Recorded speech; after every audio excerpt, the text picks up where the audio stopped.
Hello guys, আসসালামু আলাইকুম। আশা করি সবাই ভালো আছেন। আমি আলহামদুলিল্লাহ অনেক ভালো আছি। আজকে আপনাদের সাথে ছোট্ট একটা জিনিস আমি শেয়ার করব।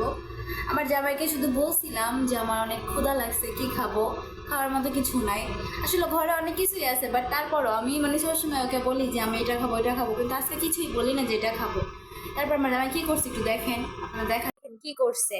শুধু বলছিলাম আমার অনেক ক্ষুধা লাগছে, আমি কি খাবো। জানি আমার ড্রাগন অনেক পছন্দ, আমার বলতে হয় না আমার কোন জিনিসটা পছন্দ কোন জিনিসটা অপছন্দ। কতগুলা ড্রাগন আনছে, আমি শুধু বলছিলাম কি খাবো। তারপরে কি করছে দেখেন, আরও আনছে। তারপরে এই যে দেখাচ্ছি কত কিছু আনছে, আমি জাস্ট অবাক হয়ে গেছি এত কিছু দেখা।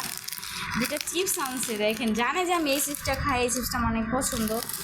তারপরে ও মাই গড, রোল আনছে, এই রোলটা আমি অনেক পছন্দ করি।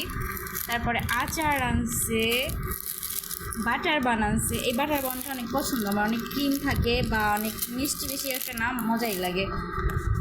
কলা আনছে, ওর ফেভারিট কলা, বাট আমার অতটা ফেভারিট না, কিন্তু আমার এই জিনিসগুলো অনেক পছন্দ। আমি সবসময় এই টাইপের খাবারই খাই, মানে বাচ্চাদের মতো আমি সবসময় এই বাচ্চাদের খাবারগুলো আমার অনেক পছন্দ।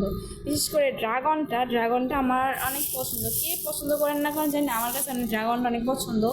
বিশেষ করে লাল কালারটাই পছন্দ, সাদাটা আমি অতটা পছন্দ করি না।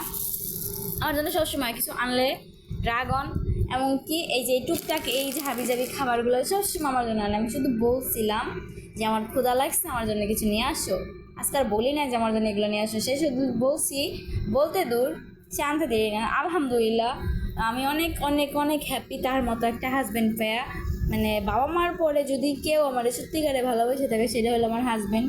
আর তার কাছে আমার ভালো মন্দ সব কিছু নিয়ে এসে বলতে পারি, যখন আমার যেটা লাগে বা এই জিনিসটা প্রয়োজন, আমি যদি শুধু একবার মুখ ফুটে বলি, সে যতটুকু সামর্থ্য তার আছে আমাকে ইনশাল্লাহ চেষ্টা করে জিনিসটা দেওয়ার জন্য। কখনো বলে না যে না এই জিনিসটা আমি দিতে পারবো, বা বলে না যে এখন না পরে বা কিছু, বলতেছে যে হ্যাঁ আমি দিব ইনশাল্লাহ, একটু সময় ধৈর্য ধরো আমি দিব। আমাকে সব সময় সে কোনো দিনও কখনো বুঝতে দেয় না যে আমার বাবা মার অভাবটা, বা কোনো বিষয় নিয়ে আসছে না যে আজকে ঘরে এই জিনিসটা নাই ওই জিনিসটা নাই, কখনো এই জিনিসটা কখনো করে না। আমার সব সময় কিছু থাকতে কিছু আয়না দেয়, কারণ ওই কোনো জিনিস পছন্দ করে না কারোর থেকে নেওয়া, কারোর কাছে যাওয়া। ওই সবসময় আমার কাছে মানে এক্সট্রা এক্সট্রা সব কিছু আয়না রাখে, যাতে আমার কোনো কষ্ট না হয়।